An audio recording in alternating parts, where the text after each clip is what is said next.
शिव का स्मरण करो। पूर्णिमा के दिन चावल का एक आखा दाना जानते हो, पूरा खंडित चावल नहीं, कितना चावल, एक दाना चावल का शंकर भगवान के शिवलिंग पर समर्पित करिए। एक बेलपत्र जिसका डंडी का मुख अपनी ओर हो, जहां से चावल चढ़ाया है, उस चावल के ऊपर अपनी कामना कर रख दीजिए और चंद्रमौली भगवान का स्मरण करिए। कौन से भगवान? शंकर भगवान का सर्वश्रेष्ठ सुंदर नाम है चंद्रमौली। चंद्रमौली भगवान का स्मरण करिए। अपनी कामना कर बेलपत्र समर्पित कर शिव जी पर एक लोटा पानी, एक जल पात्र समर्पित करो, कलश से जल चढ़ा दीजिए। नैनों में वो जल लगाकर अपनी कामना कर वापिस घर को आइए।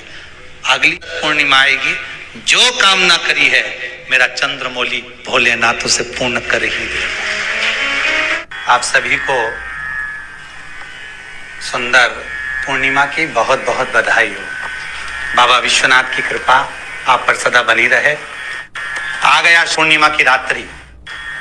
बड़े से बड़ी बीमारियां, बड़े से बड़े रोग, बड़े से बड़े कष्ट इस पूर्णिमा की रात्रि को छूट जाते हैं। दमे की बीमारी, श्वास की बीमारी, अनिद्रा की बीमारी, रात्रि को जगना, ये सारी बीमारियां पूर्णिमा की रात्रि को अगर व्यक्ति अपने जीवन को सुखमय बनाए, अपने जीवन को आनंदमय बनाए तो सब छूट सकते हैं। पूर्णिमा की रात्रि को पीपल के पत्ते 5 लेकर उसके ऊपर खीर डालकर रात्रि को खा लेने से महाराज दमे की बीमारी, श्वास की बीमारी रुक जाती है।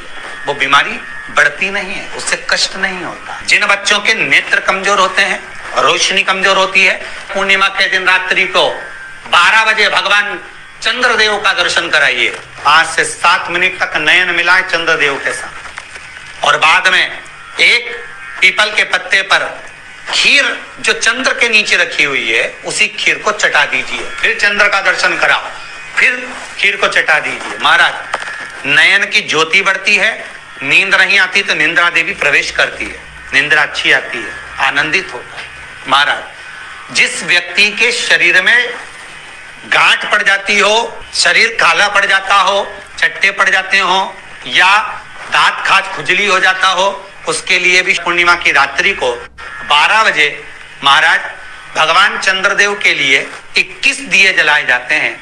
उस 21 दिए की कालोच एक थाली में इकट्ठी करी जाती है।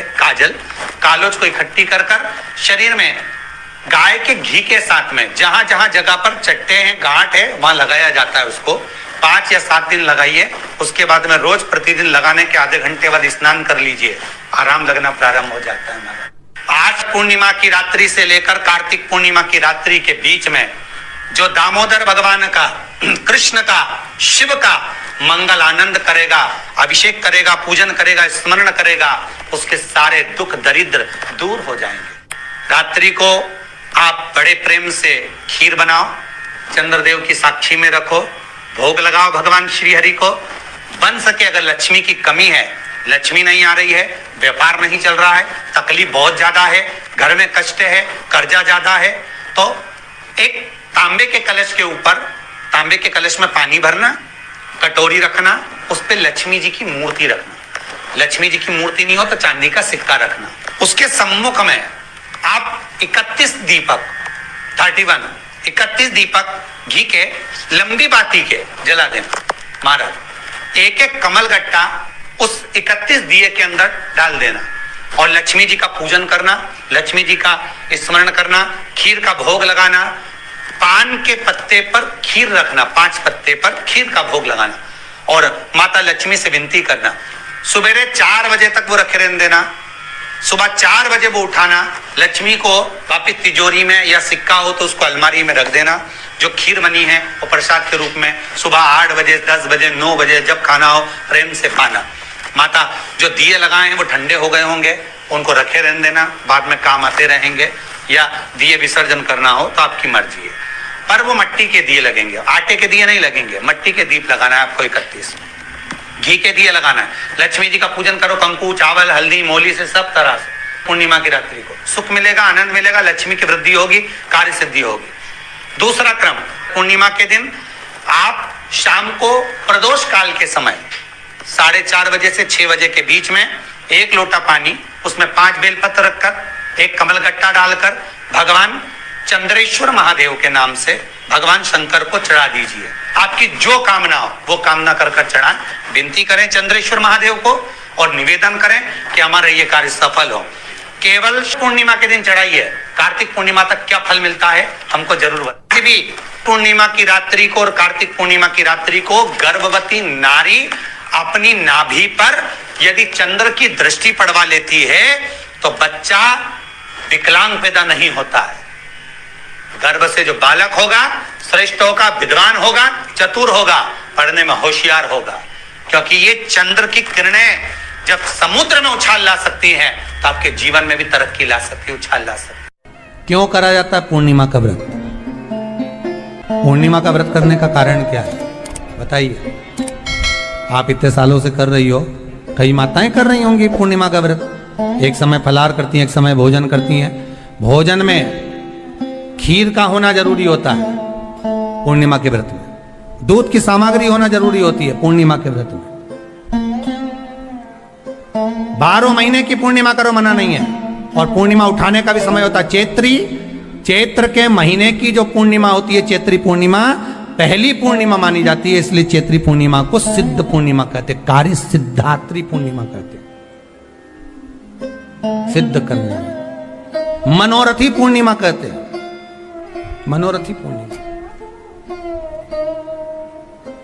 इसलिए पूर्णिमा का व्रत कहां से उठाया जाता है?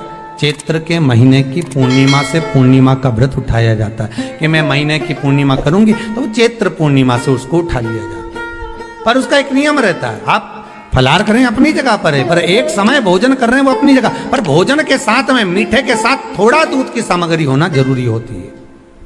और क्यों करते हैं पूर्णिमा का व्रत? किस लिए किया जाता है, क्यों करा जाता है? उसका व्याख्यान वर्णन शिव महापुराण के अंतर्गत स्कंद पुराण में लिखा गया। स्कंद पुराण में वर्णन किया है श्री वेदव्यास जी महाराज ने।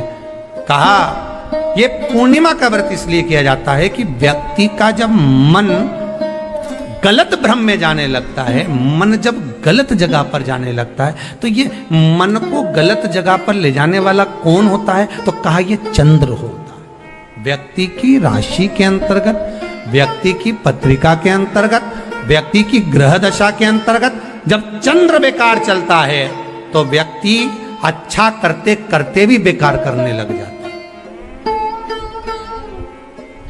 चंद्र डोल रहा है। कई माताएं कहती हैं गुरुजी हमारे बेटे को आशीर्वाद दीजिए, बहुत गलत संगत में जा रहा है। मतलब समझ जाना कि चंद्र गड़बड़ जा रहा है। बेटी अगर गलत मार्ग पर जा रही है, बेटी अगर गलत संगत में जा रही है, किसी अन्य व्यक्ति को आकर्षित हो, चंद्र गड़बड़ हो रहा है, उसका चंद्र कहीं जा रहा है। कोई पुरुष, कोई लड़का, कोई गलत मार्ग पर जा रहा है, चंद्र गड़बड़ हो रहा है। घर में जो क्लेश उत्पन्न होता है, घर में जो विवाद उत्पन्न होता है, उस विवाद को रोकने के लिए केवल चंद्र की ही, इसलिए तो पूर्णिमा घर की नारियां हमारे यहाँ हिंदू धर्म में यहां तक स्कंद पुराण में कह दिया कि प्रत्येक पूर्ण आप लोग कभी आप लोगों ने सत्यनारायण जी की कथा करवाई है? जितने लोग आस्था चैनल पर कथा सुन रहे हैं, जितने लोग फेसबुक यूट्यूब पर कथा सुन रहे हैं, यूट्यूब पर कथा का श्रवण कर रहे हैं, उनने कभी सत्यनारायण की कथा करवाई होगी। तो उसमें लिखा है हर कार्तिक, हर पूर्णिमा को, हर संक्रांति को ब्राह्मण सत्यनारायण भगवान की कथा या राजा या वैश्य कथा को कराता था या बढ़िया कथा कराता। सुनी कि नहीं सुनी ये बात? सत्यनारायण भगवान की कथा में लिखा है, स्कंद पुराण के अंतर्गत जो सत्यनारायण भगवान की कथा का स्मरण किया उसमें लिखा है प्रत्येक संक्रांति पूर्णिमा को सत्यनारायण की कथा करवाने लगा और ये योनि को प्राप्त हुआ, इस योनि से छूटा, इस योनि में गया। लिखा है, सब कुछ लिखा है। अब उत्ते से समझ जाओ कि पूर्णिमा को सत्यनारायण की कथा करने का बोला, तो पूर्णिमा कोई सत्यनारायण की कथा का क्यों बोला? वैसे तो रोज कराओ सत्यनारायण जी की कथा, प्रतिदिन कराओ, मना नहीं है। आप क्या कोई विशेष फंक्शन है आप सत्यनारायण जी की कथा करवा, पर पूर्णिमा संक्रांति को और संक्रांति को पूर्णिमा को सत्यनारायण की कथा का स्मरण क्यों करवाया गया? क्योंकि पूर्णिमा के दिन अगर ये भगवान का व्रत रख लेगी, पूर्णिमा के दिन अगर ये खीर का प्रसाद बना लेगी, थोड़ा सा दूध की कोई सामग्री बना लेगी और भगवान को भोग लगा देगी, भले सत्यनारायण भगवान के भाव से बनाए, भले सत्यनारायण जी के निमित्तार्थ बनाए, पर अगर इसने सत्यनारायण भगवान के निमित्त से बना, पर पूर्णिमा के दिन अगर ये व्रत रखेगी, उपवास रखेगी या कोई सामग्री बनाकर भगवान की पूजन कर लेगी, तो इसके घर में जो अशांति है वो शांति में बदल जाएगी। इसलिए कई घरों में आज भी सत्यनारायण भगवान की पूजन हर पूर्णिमा को करती है। माता किताब लेके बैठ जाती है, तुरंत उन्हें ऑफिस जाना, कहीं काम पे जाना, और तुरंत उसने जल्दी कलश रखा, कलश नहीं भी रखे तो भगवान की पूजन कर कुरा के ब्राह्मण देवता को बुला लेगी, ब्राह्मण नहीं आएंगे तो खुद कर लेगी, पर करती जरूर है। इतना सा आटा सेक लेगी, पंजेरी बनाई, सीरा बनाई, मिठाई रख दो, कुछ भी करेगी पर सत्यनारायण की कथा कर लेगी। उसका मन लग गया उसमें, मतलब पूर्णिमा को करना है, उसको करने से क्या होता है? शांति रहती, शीतलता रहती। जिसके घर में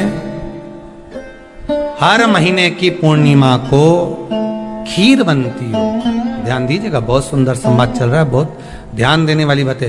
प्रत्येक महीने की पूर्णिमा को जिसके घर में दूध की सामग्री बनती हो, दूध की सामग्री तैयार होती हो, खीर प्रसाद तैयार होता हो, उसके घर में कभी क्लेश नहीं हो सकता। चाहे सास बहू एक दूसरे के सामने वो कहे ना, वो सांप और नेवले की लड़ाई क्यों ना, फिर भी शांति हो जाती है।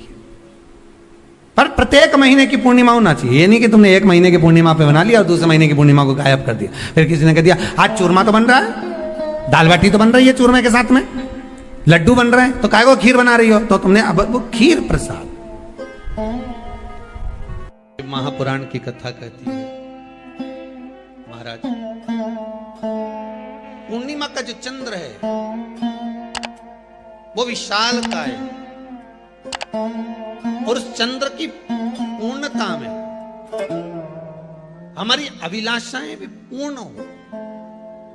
आप आस्था चैनल के माध्यम से जितने लोग कथा सुन रहे हैं, फेसबुक यूट्यूब पर जितने कथा सुन रहे हैं, और कुबेरेश्वर धाम में जितने कथा सुन रहे हैं, आप में से कितने लोग हैं जो पूर्णिमा का व्रत करते हैं? जो माताएं करती हो जरा हाथ उठाइए। पूर्णिमा का व्रत जो करते हो ना आप लोग, रखिए। अब पूर्णिमा के व्रत में आपने कई बार किताब पढ़ी होगी पूर्णिमा की, या आपने व्रत किया होगा, या पूर्णिमा का व्रत आप धारण करे होगे, तो उसमें पूजन कौन से भगवान की होती है? पूर्णिमा के व्रत में किस भगवान की पूजन होती है? तो कहा पूर्णिमा के व्रत में केले के खंभ लगाकर पूर्णिमा का जो अध्यापन होता है, पूर्णिमा की जो पूजन होती है, उस पूजन में शंकर और पार्वती की पूजन की, शिव और नारायण की पूजन करी जाती, शंकर और पार्वती का स्मरण किया। किसकी पूजन होती है? शिव पार्वती।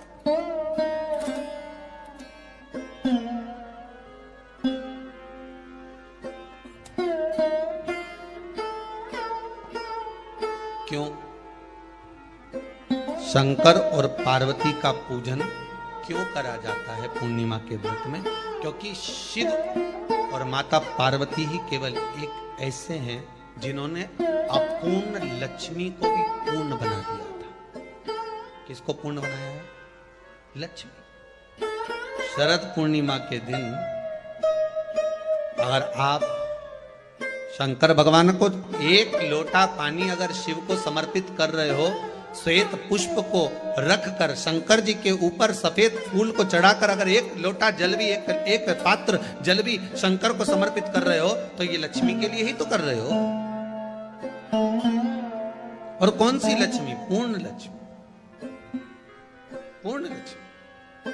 आपको पहले भी कथा में कहा, एक बार भगवान विष्णु के सामने लक्ष्मी मैया ने बहुत तेज स्वर में कह दिया था, नारायण, दुनिया के लोग आपका नाम जपते हैं, दुनिया के लोग नारायण नारायण कहते हैं, दुनिया के लोग आपका भजन करते हैं, पर सत्य मायने में कहूं ना तो मेरे बिना दुनिया के लोगों की नहीं चल सकती, मेरे बिना दुनिया नहीं चल सकती। संसार मेरे बिना नहीं चल सकता। भगवान विष्णु ने कहा ये तो गलत है लक्ष्मी आपका कहना। एक दिन लक्ष्मी को अहंकार आ गया, अहंकार के संबोधन जब माता लक्ष्मी करने लगी तो भगवान उसी समय पर भगवान विष्णु को क्रोध आ गया और भगवान विष्णु ने कह दिया लक्ष्मी तो इतनी बड़ी बड़ी बात कहती है कि तेरे बिना नहीं रह सकती संसार। मैं तुझे कहता हूं लक्ष्मी तू अपूर्ण है, तू अपूर्ण है, तू पूर्ण कब हो गई?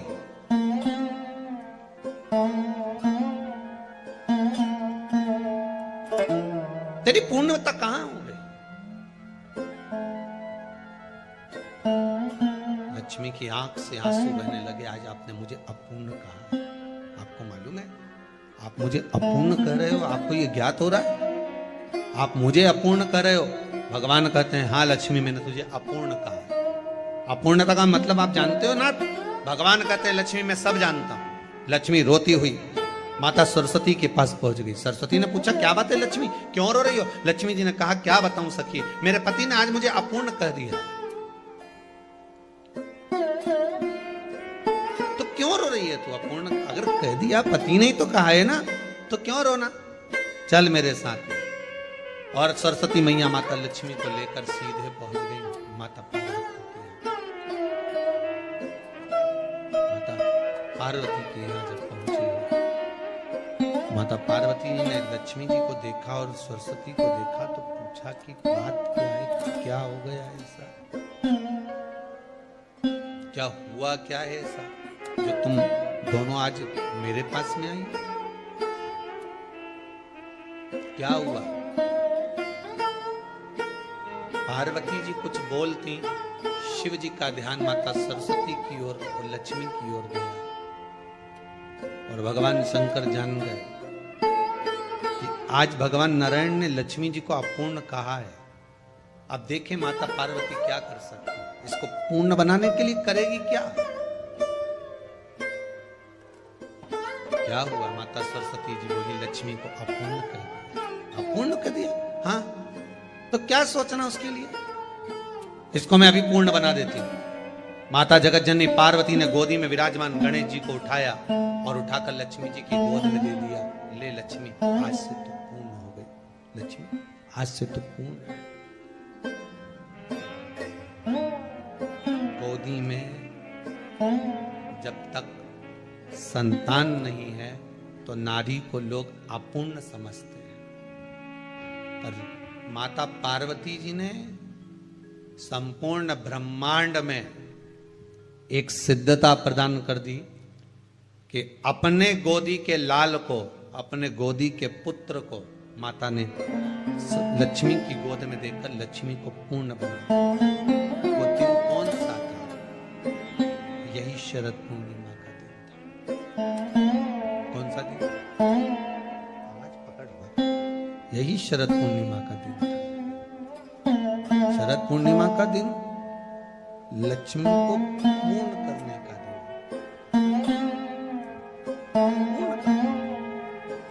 केवल अमृत ही नहीं बरसता, शरद पूर्णिमा के दिन लक्ष्मी भी बरसती। लक्ष्मी पूर्णिमा के कितने व्रत होते हैं? बोलते जाओ, जरा जल्दी जल्दी बोलो। पूर्णिमा के नारियों को, स्त्रियों को अखंड सौभाग्य के लिए, जो नारी वैधव्य नहीं होना चाहती है उस नारी को पूर्णिमा के कितने व्रत करना चाहिए? जिस नारी के यहाँ संतान नहीं हो, भगवान कृष्ण ने माता यशोदा को द्वापर में भी बताया है कि पूर्णिमा के 32 व्रत होते हैं। कितने व्रत होते हैं? 32।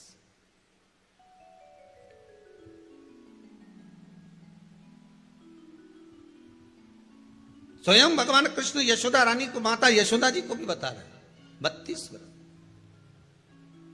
अब आपको किसी ने बता दिया होगा कि 8 कर लो, 7 कर लो, 6 कर लो, 12 कर लो, इसलिए आपने बोला कि 12 कर लीजिए, 32 कर लीजिए। अरे यहां तो द्वापर की कथा भी कहती है। यशोदा जी ने एक बार भगवान कृष्ण को रोक कर कह दिया, ए कन्हैया रुको। कन्हैया बोले बोलो मां क्या बात है? कन्हैया जरा रुकिए, इधर आओ जरा। भगवान कृष्ण आए